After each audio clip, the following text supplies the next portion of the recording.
Already, it says here that we are live. Welcome to Owl Freedom Teachings. This is the 231st conversation that we have had here. I am Julian Catari. This is Blue Heron Woman. Welcome to all the live watchers and welcome to all the people that watch this on the recorded Rumble and YouTube channels. Today, we are going to talk about how your brain has lost the map of your foot. This sounds like an obvious thing, but have you ever listened to the actual facts, to the actual technical info about it, and how that has to do with so many other aspects about your life and about being free, about having health, and yeah, can shoes do that much harm? I'm guessing that's what you're going to reveal to us today. So welcome, everyone. Yeah, welcome. So we can say why your brain has lost the map of your feet, or what years of shoes have done to your brain. Same thing. So anybody listening, your feet are pressing against a flat surface right now, and mine are. I am barefoot, pressed against the floor of my house. Whether they are in shoes, slippers, or just on the floor, whatever is beneath your feet feels uniform, featureless, with identical pressure across the entire sole. Mm-hmm. And yet beneath the skin of the soles of your feet lie 200,000 nerve endings in each foot that are firing now at near 0 hertz because everything is uniform, thereby sending no signals to your brain, so your brain has no clue you have feet. Mm-hmm.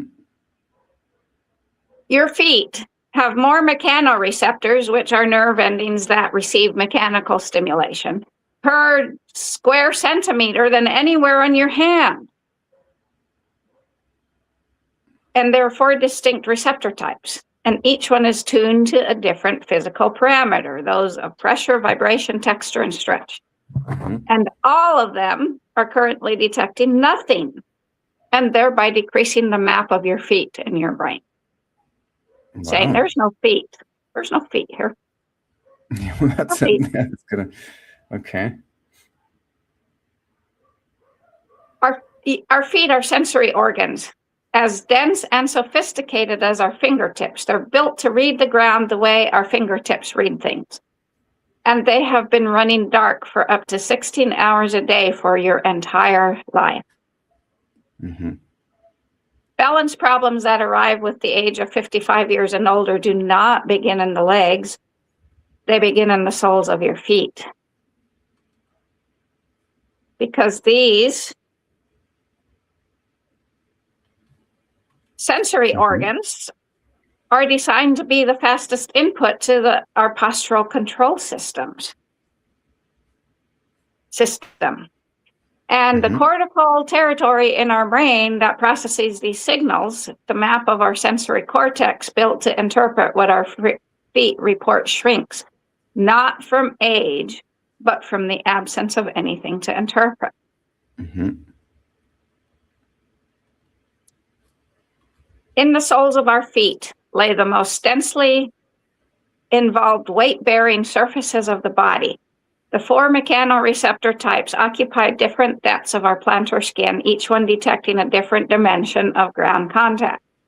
So the most shallow type are superficial, and I'm not going to name them because it's not important to know the scientific names.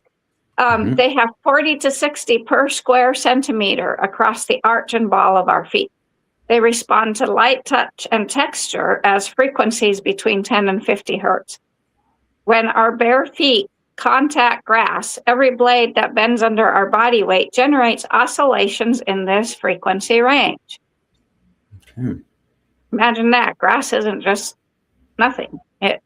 When it bends under our weight, it emits frequencies. Mm-hmm. Each blade of grass, going beyond that, each blade of grass produces a separate signal. Angle, pressure, and spring back are all encoded in a flutter that then ripples across the soles of our feet. On a flat insole, this receptor population reports one continuous value, so nothing happens in your brain. The next type of receptors sit in the layer of tissues that wraps around the bones of our feet. They detect vibrations between 100 and 300 hertz. So when our bare heel strikes the soil, micro vibrations propagate through the ground and into our bones, reporting surface density and compliance to our brain. A cushioned sole absorbs the vibrations before they can even reach the receptor. So again, nothing is reported when you're in shoes, cushioned shoes. Mm-hmm. And you don't find shoes that are not cushioned.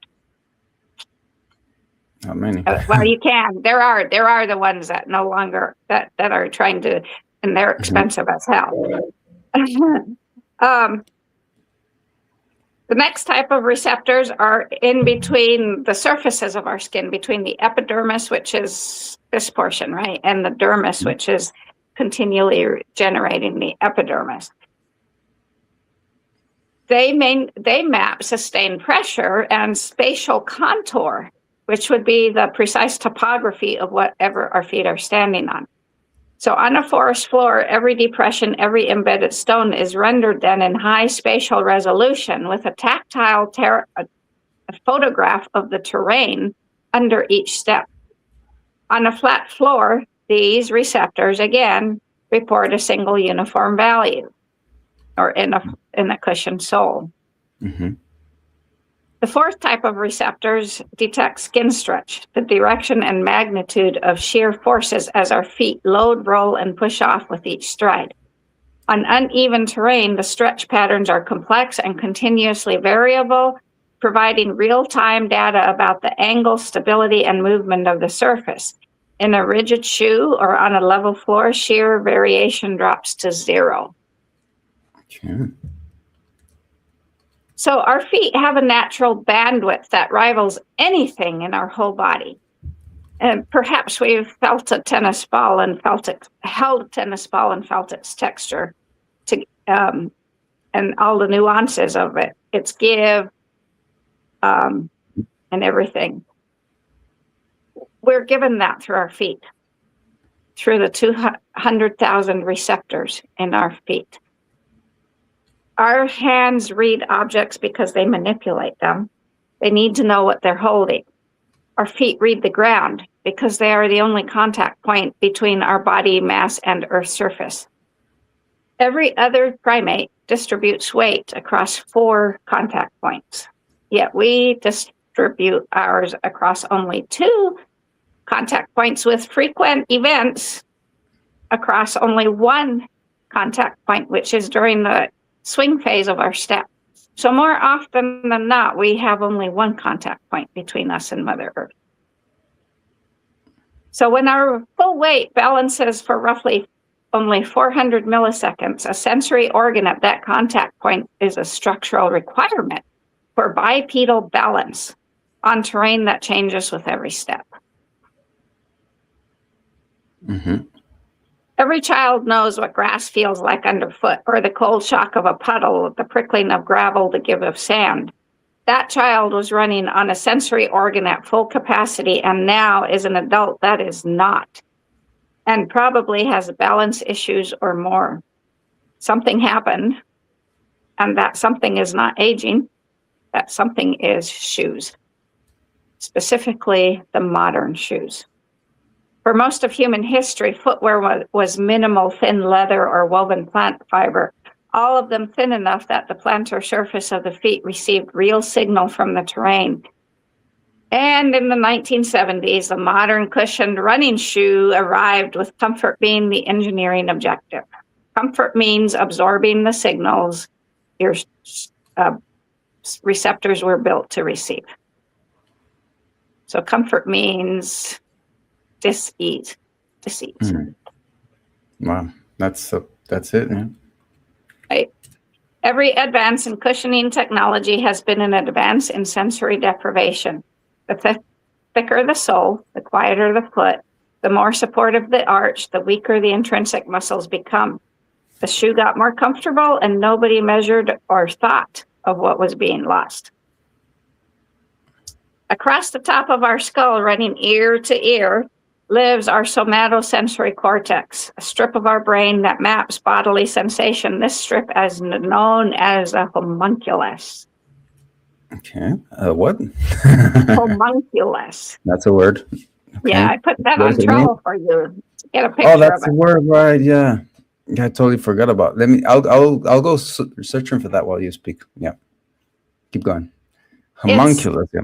Yeah. Yeah, I was taught about this in nursing school, or also known as the little man, but I was not told that it taught that it runs from here to here, which makes sense. Connects both sides of the brain. Yeah, and it maps. This is a portion that maps every area of our brain, and the homunculus has humongous feet, hands, and humongous feet, and a humongous face, and a little bitty torso.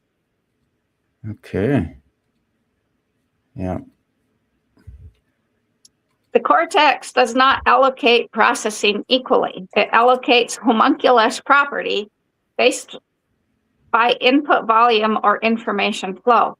So our hands send dense continuous data through their high receptor concentrations, and so they command a large cortical territory. That's why when you see the homunculus, the vast majority of it is hands. Yeah. It allocates our trunk, sends sparse signals and so commands a small space. Now think about this. So when we engage in slow sex, as we learned from Adam Tokunaga, that to become that touch on a woman's body, especially, all of a sudden now there's going to be more mapping happening. All of a sudden your brain is going to register the homunculus is no longer going to miss a torso. It's not going to be just hands and feet.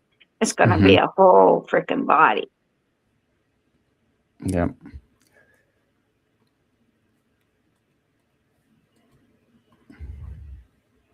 Territory dedicated to the feet then is determined entirely by how much data arrives.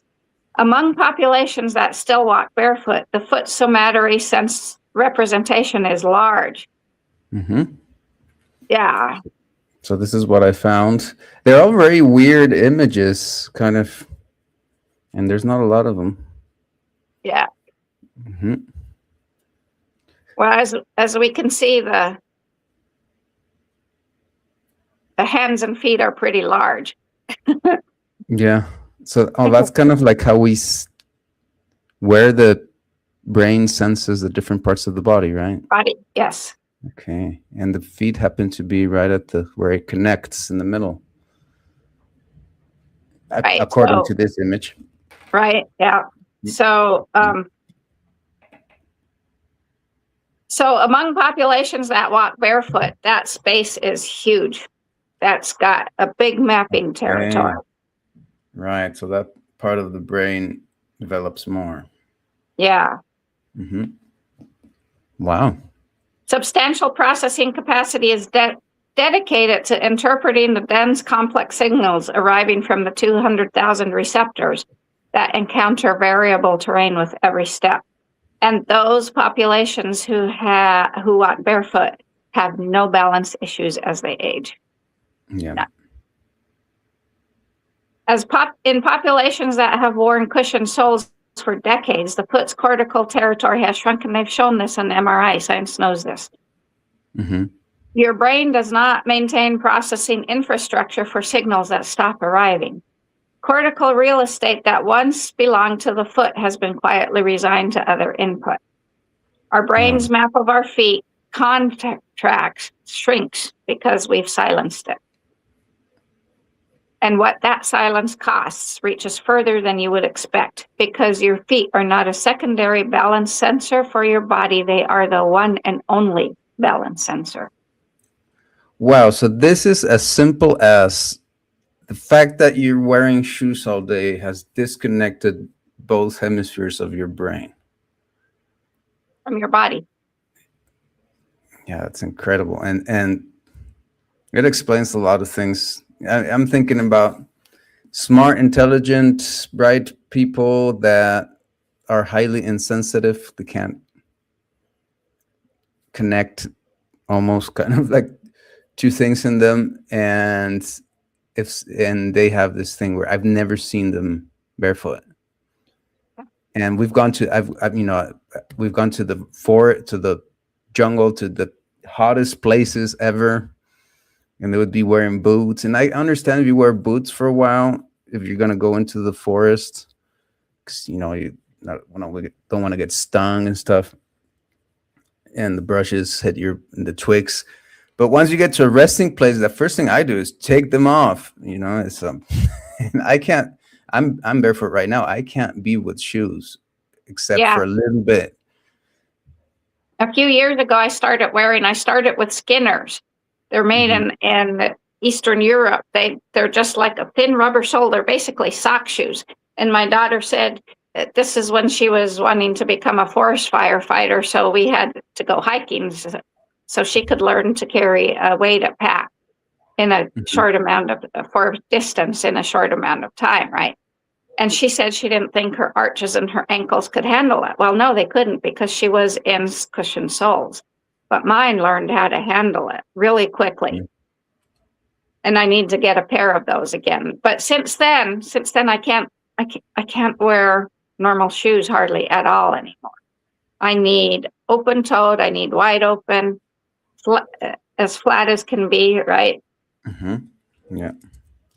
So most of us believe that balance lives in the ear, and that's what we've been taught in our vestibular system. It contributes. However, the input from the soles of our feet are the dominant contributor to postural stability during standing and walking. The plantar receptors detect postural sway at the ground surface, the first physical contact point between our bodies and the earth, and they transmit the correction signal through the nerves running up our leg to our spinal cord in about 35 to 45 milliseconds. Our vestibular system detects head position change through the nerves in our ears in approximately 80 to 100 milliseconds. So double the time. So by the time our inner ear registers our tilt, or that we're falling, our feet have already initiated the correction, but they haven't if we're in cushioned soles, because they haven't detected the tilt. Wow. So this is why people fall. The soles of our feet are our first responders. And if our first responders have been receiving no signal for decades because of cushioned soles, our postural system shifts from plantar-led, feet-led, to vision-led. And vision is the slowest of all because it degrades in dim light, and it doesn't work when our eyes are closed. Imagine that.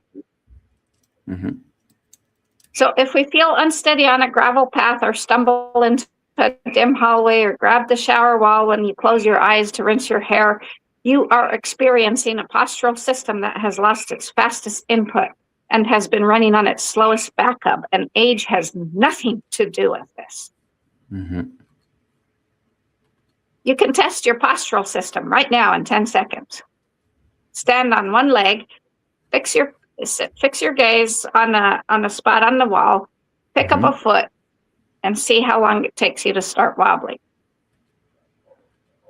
Now, put that foot down, close your eyes, and pick up the foot again. I can guarantee you less than a second, because I've tried it numerous times since writing this. Less than a second, and my body starts wobbling incredibly. Wow. The wobble that arrives immediately is the sound of a balanced system that has lost its primary data source and is reaching for a visual signal that went dark. Now, I've done this. I've gone outside and walked barefoot on the grass.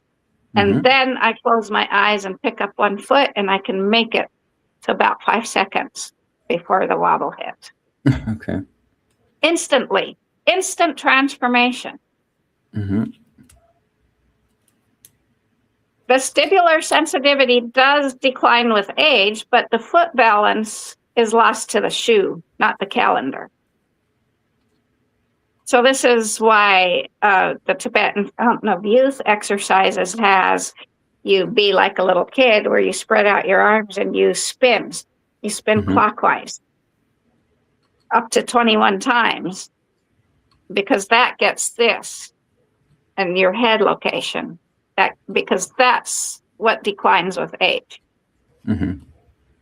But they didn't mention that the Tibetans still walk barefoot. Mm. So, to stop this, make it your habit in the morning before coffee to step into your yard, shoes off, into grass, not concrete, and walk around for 5 minutes. In the first 30 seconds of contacting an irregular surface, the receptors that have been silent activate and provide a volume increase in that your cortex has not received for a long time. And so your cortex does not ignore this.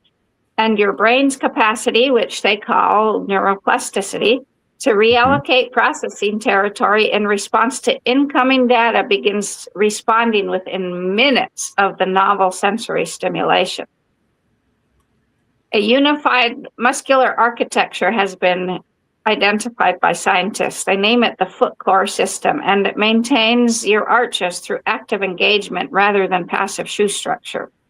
On a variable surface, the foot core activates, and the arch then lifts under its own power, and your balance shifts.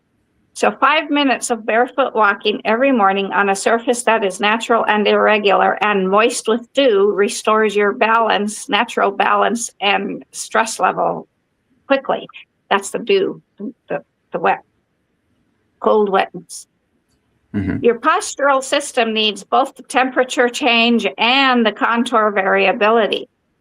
The fascia in the sole that depends on mechanical pumping to stay hydrated begins receiving the compression and release it needs. Your feet, remember, 200,000 nerve endings did not die. Your cortex does not permanently lose the territory. Your balance system did not forget to use your feet. Dew settles heaviest between 5 to 8 every morning, and every blade carrying moisture drops your plantar surface temperature by 4 to 6 degrees in the first 3 seconds of contact. 200,000 nerve endings or receptors will contact an irregular cold textured surface and will fire across all 4 channels. Your postural system will engage on primary instead of visual backup. Your toes will spread, your arch will lift, the cold arrives, and your autonomic rebound will follow, and your brain will begin to redraw the map it shrunk.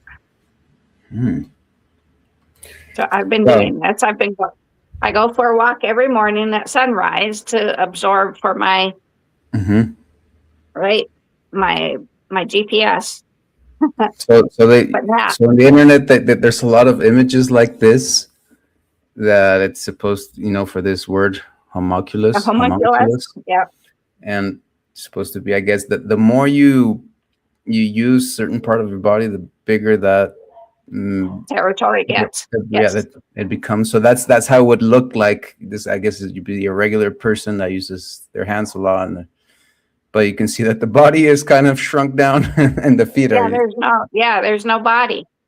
Yeah, that's pretty fun, So it would be very interesting to see take students of Adam Tokunaga's people who have learned to expand their pleasure and find the pleasure sensations all over their torso to see what the homunculus looks like.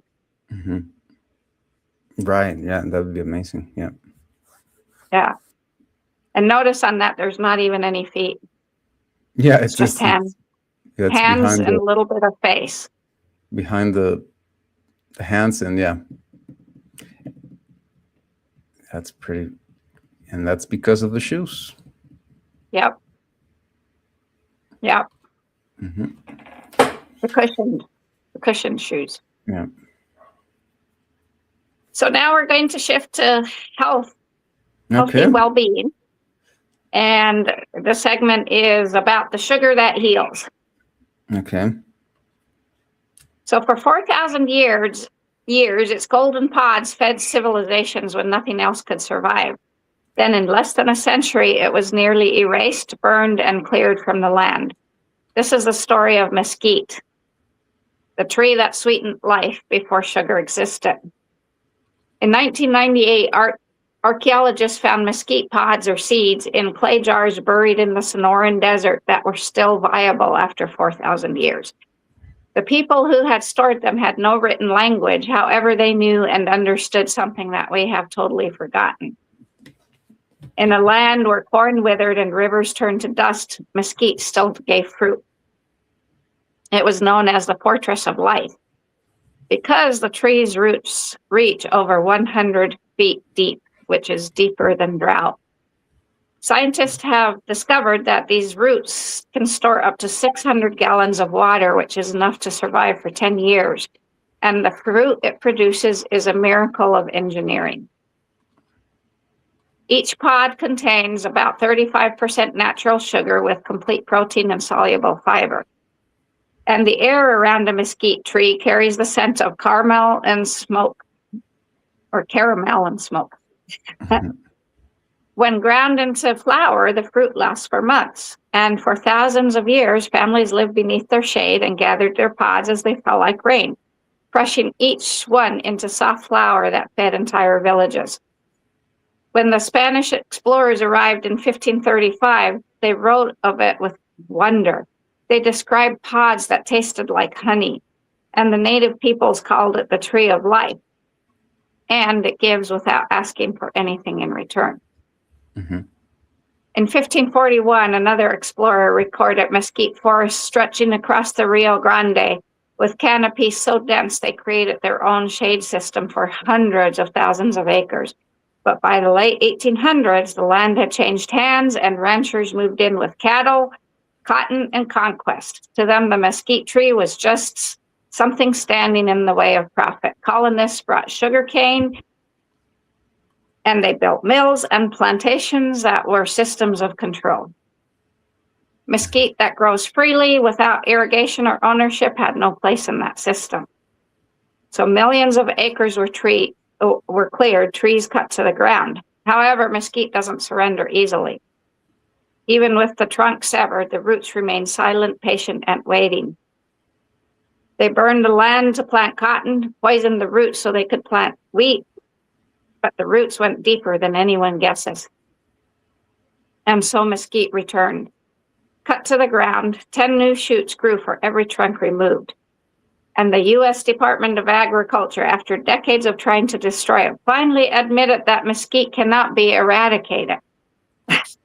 Imagine that.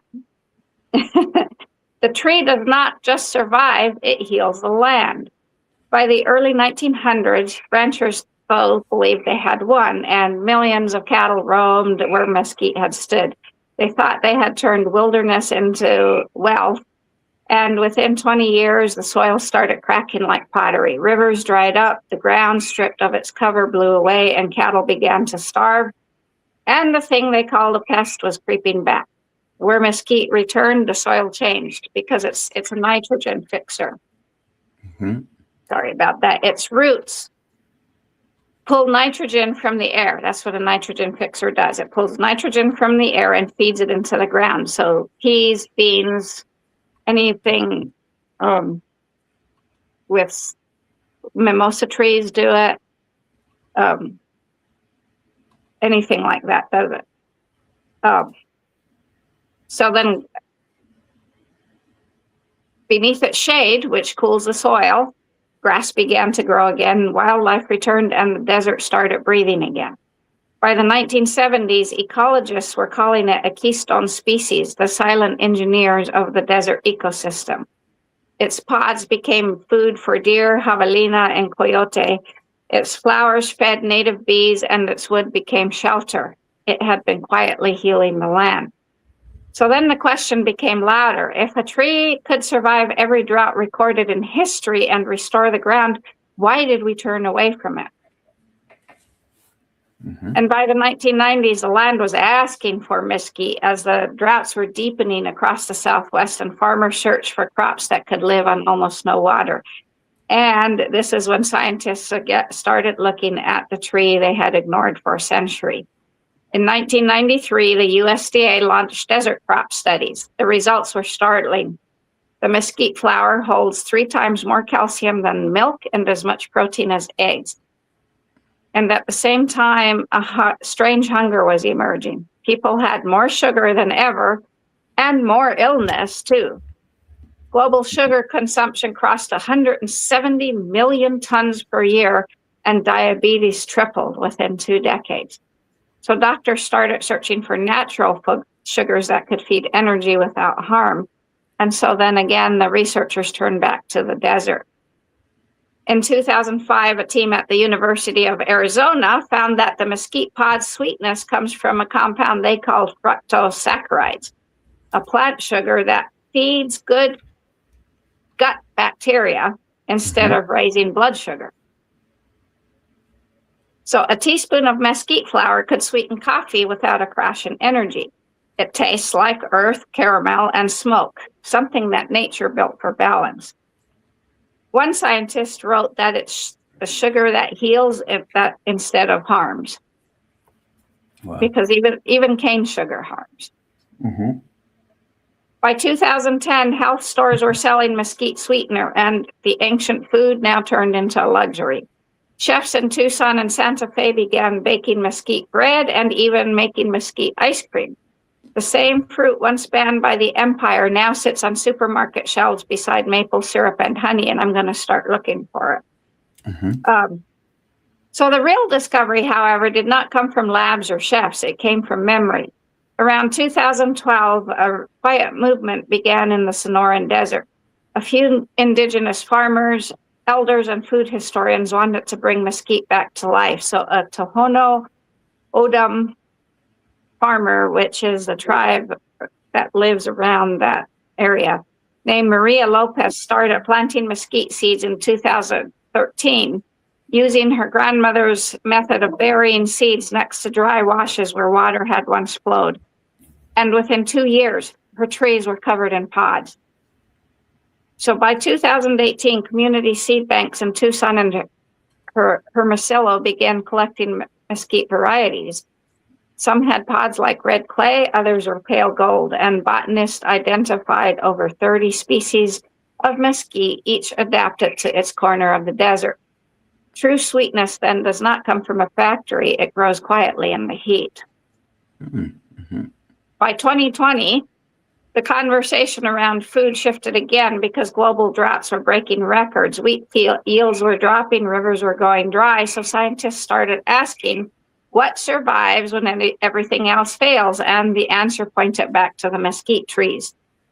NASA researchers studying sustainable crops noted that its roots could reach not 100, but 200 feet underground, tapping water that no other plant could. Mm-hmm. One scientist then said it is less of a tree and more of a lesson in endurance. So in 2020, Mexico's National Forestry Commission launched programs to replant mesquite across 300,000 acres of degraded hectares. Farmers in Argentina, India, and Kenya joined in, and the tree that once stood as a symbol of resistance is now a blueprint for the future. Oh, wow. So much about the mesquite tree. Have you ever tried it? I've had mesquite smoked barbecue, but nothing other than that. Never actually tried the fruit just on its own? No, I didn't know. Yeah. Is there any around Oklahoma? No, it grows around San Antonio. Yeah, it's kind of the desert tree. Yeah, going learning land navigation around San Antonio as an Army officer. That's when I had to plow through mesquite forests. Oh, wow. So I was introduced to them when I lived in the desert. Got to try them, climb them. I was in a house built with the wood from adobe and the parts of wood. The door was a mesquite door. Everything was made out of that. It's famous for the wood being burned. Right. It makes a really tasty smoke. Yeah. It gives flavor. And so the pods they're kind of like, seeds, and they're pretty sweet. You can eat them. It's amazing because it's just something that nobody would it just seems so free, even in the desert where you're like, there's nothing. It's just kind of weird to have that giving off food like that. Yeah. And also feels nutritious, not just sweet, but when you eat it, it feels like it's nutritious. Yeah. Well, it is very much so. Yeah. So, yeah. So that's great to learn more about that tree. It's a very magical tree. Yeah. Yeah, it sounds like it. So we will, one of our mudocas will be mesquite mudoca. Mm-hmm. So now we're going to shift again Okay. to the Taoist arts of the bedchamber. This is our routine now for the next few weeks. Okay. And we're going to talk about the three treasures because we touched on them briefly last week. Mm-hmm.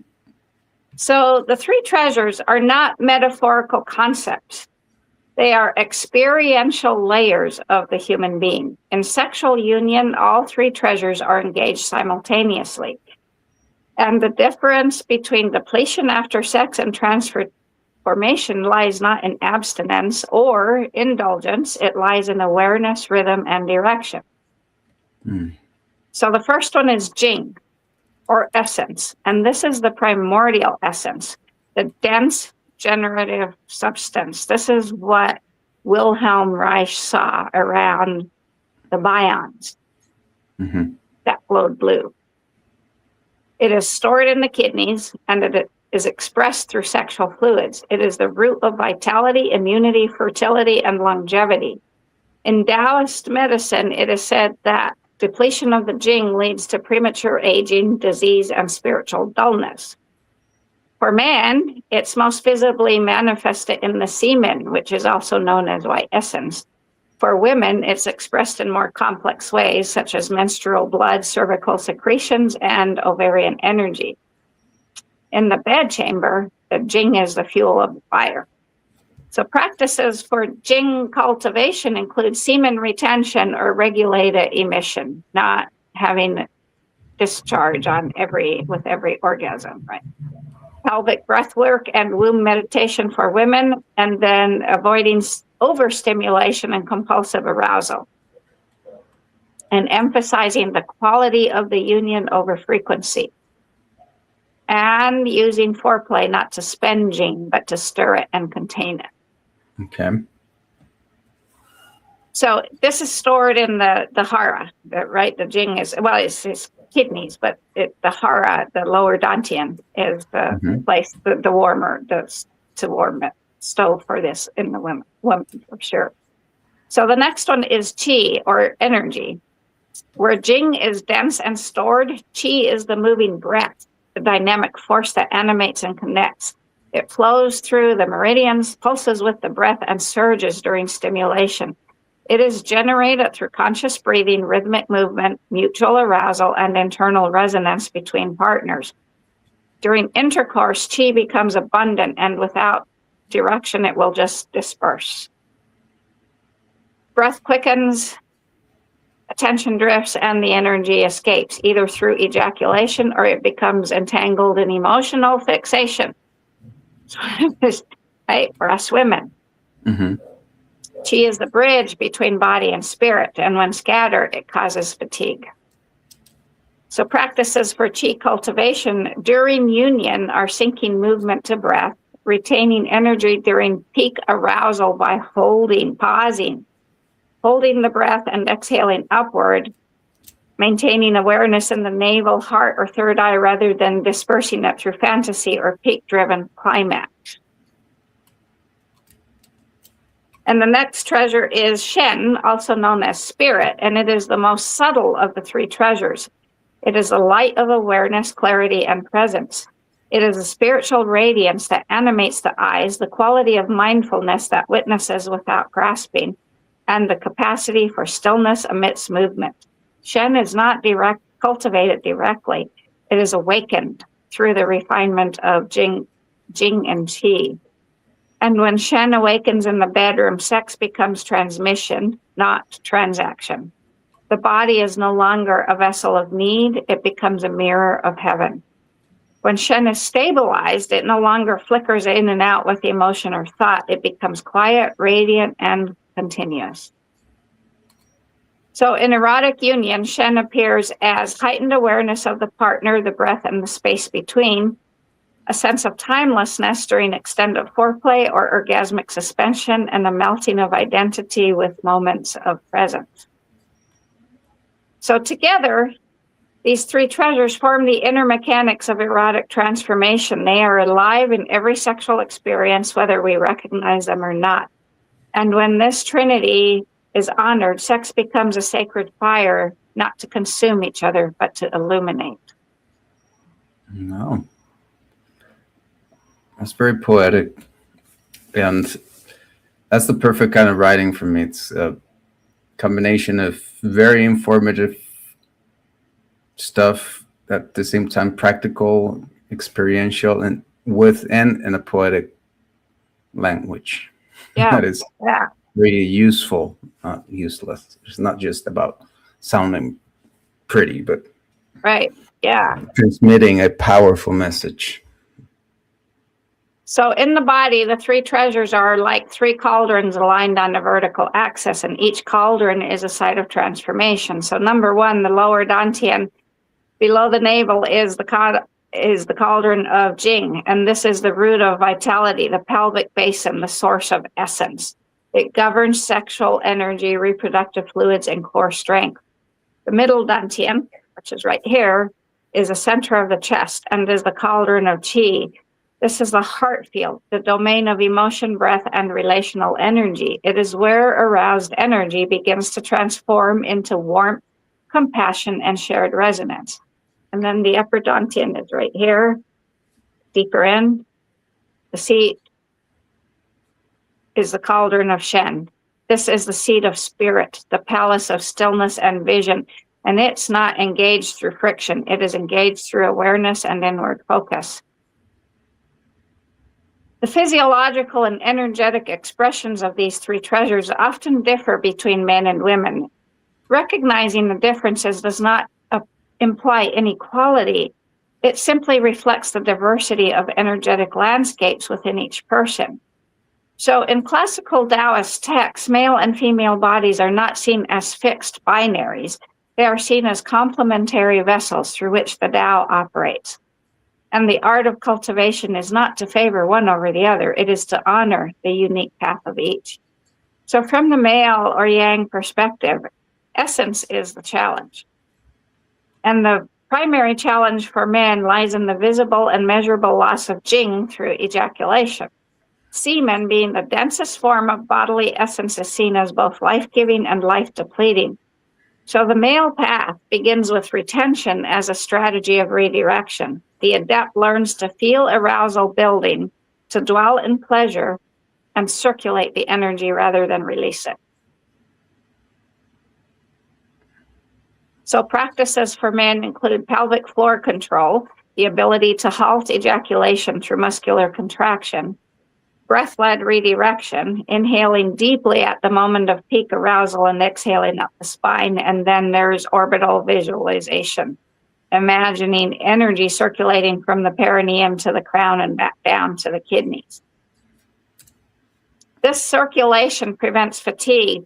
It preserves clarity and creates a deep energetic stability.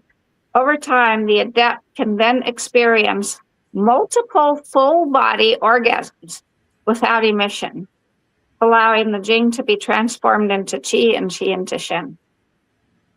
Now, man, which one of you would not want to experience multiple full-body orgasms without becoming exhausted? Mm-hmm.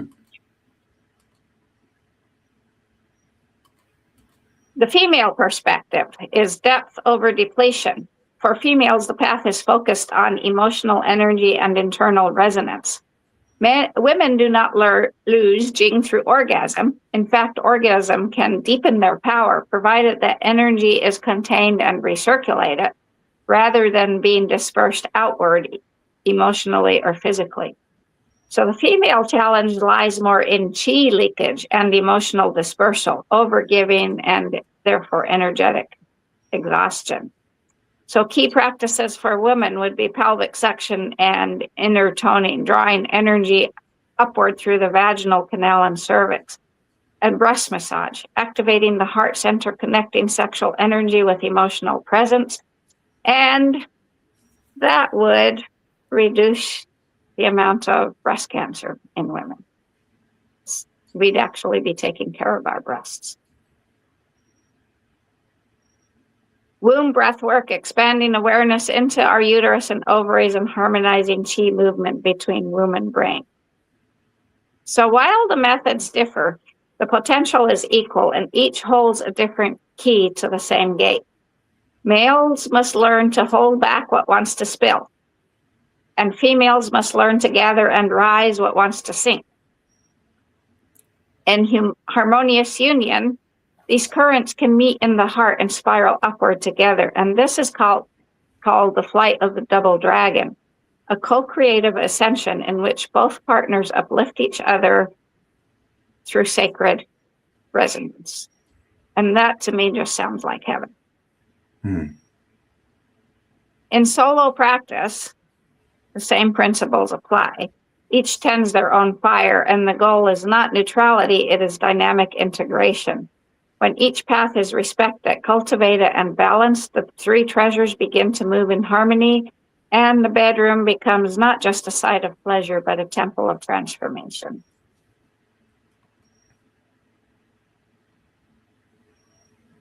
Wow. And that's where we're going to stop tonight. That's beautiful. Yeah. That's right. So that's again going into the sacred practices of a Taoist sexuality, and is that going to continue on? Oh yeah. Yeah. Yeah. We're going to continue on this path for quite a while. We're going to explore. Next week, we're probably going to go into what sitting in your chair does to you for hours at a time. Okay. And then we'll explore something else health-wise through natural, what's already growing in our world that we don't need to plant every year. And then we'll continue on with the Tao starts of the bed chamber. Okay, so it's going to be 2-section shows from now on. 3 sections. 3 sections, okay. And maybe delving more into the rules, the laws, the print, what governs us, which is, what transforms the invisible into matter. Okay. Alrighty, so that's the curriculum that we are preparing and that we're sharing here for you. If you want to join this training program, you can do so at alohanidaliving.com, or you can participate in whatever creator way that you feel like. You can also support us. It would be greatly appreciated and greatly needed. And remember, this is a civilizational solution. I like to think of it like that, an evolution of humanity. Right, as we are establishing Udalville societies. And I've been saying ranching societies, but I really want to get beyond the ranching, because there's just systems of profit and control. Plantations, ranches, kind of the same thing, to be that we are truly going hunter-gatherer, animal husbandry, agricultural societies. So it's time to evolve, people, and you can choose to do so. It only takes a choice. Doesn't require a big curriculum, a big skill, or big money, just a choice. Exactly. So thank you for being with us, and we'll see each other next week. Goodbye.